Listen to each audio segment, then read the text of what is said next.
Thank you, Madam Deputy Speaker. And now, I know that some people might sometimes feel that this place can be a tad old-fashioned, but this bill does make the system that was abolished in 2011 seem almost progressive. It's not just the restoration of the previous prerogative powers, it's using statute to move to a system where even less accountability for the executive.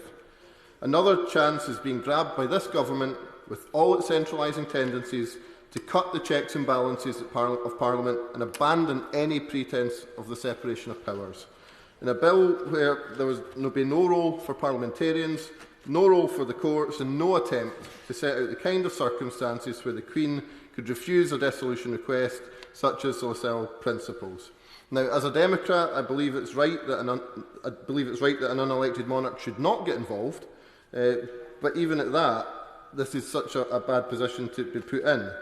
And it overrules bad decisions of government. But apart from anything else, I'm sure she'll be too busy if she tried to deal with the bad decisions from this current government. But there's no longer a role for MPs, no place for the courts, and the Queen left as a last check and stance. The type of circumstances that this might apply should at least be set out, rather than the business being done by a nod or a wink. Now, I can understand there were clearly problems with the Fixed Term Parliament Act, and I do have some sympathies with the arguments to get rid of it. Most democracies can sensibly manage fixed terms, it has to be said, including the far more modern and more efficient Parliament in Scotland. The approach perhaps makes for less democratic theatre, but better long-term planning and more sensible government decisions, something the public, I'm sure, would welcome. But 5 years is a very long time in this place. The government parties usually chock-a-block with power-hungry schemers, keen to get the knives out on their own side as quickly as possible, and the official opposition, usually far too busy chewing their own tail and don't bother with distractions like, things like opposing the government.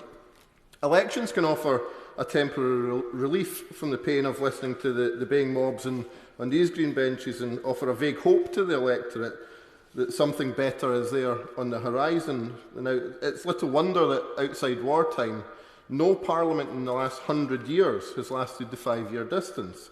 But while there may be issues with the fixed-term legislation, it doesn't mean we should simply throw the baby out with the bathwater and give all the power to this Prime Minister to choose when and if it suits. The interests of the nations of this Parliament is supposed to serve should come before the whim or ego of any one man or woman.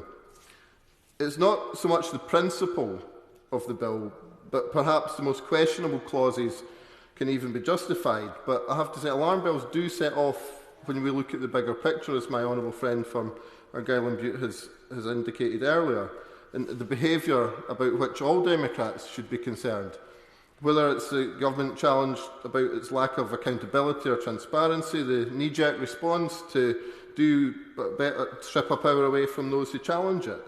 We saw this when the Prime Minister removed the whip from those who simply disagreed with them, and loyal Conservatives, every one of them. We saw it when they illegally prorogued Parliament in the Miller-Cherry case established by the Supreme Court. Now we see it in the ouster clause, making clear that any potential questioning of the executive through the courts will no longer be tolerated.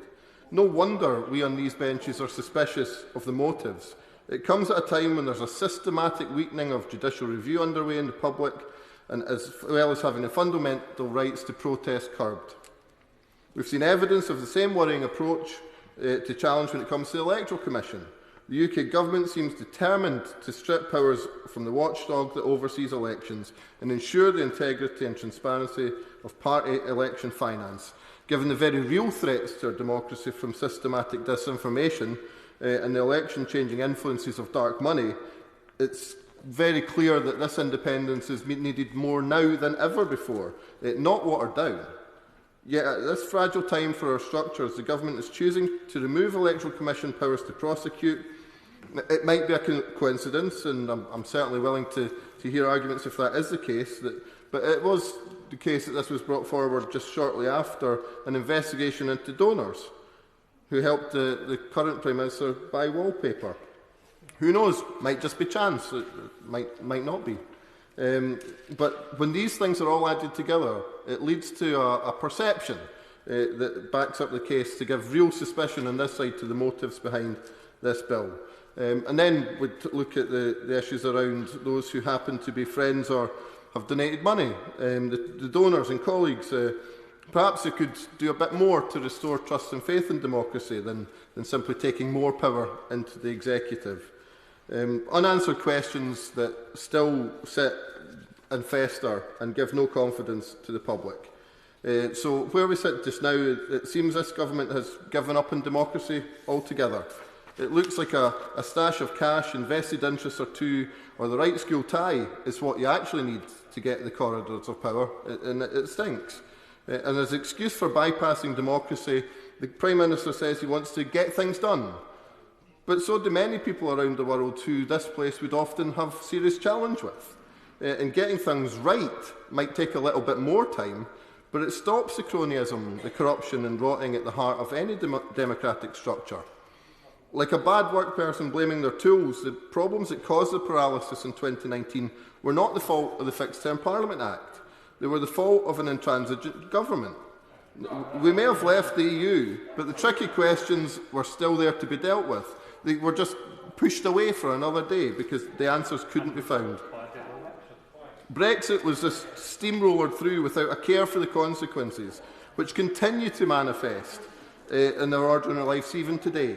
No doubt when things get too difficult, we'll see a familiar picture from another Tory leader running for the hills, and the wealth of them and their cronies secured, and the important numbers in their pockets in the cases they want to take up expensive lobbying jobs.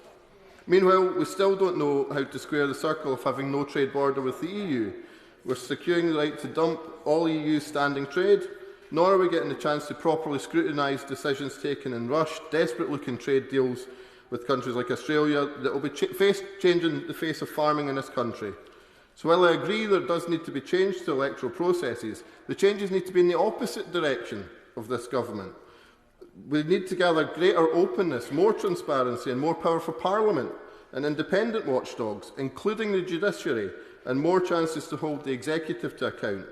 It's ironic that this government accuses my party of being obsessed with the Constitution, when in reality they've been endlessly tinkering with the constitutional structures since coming to power.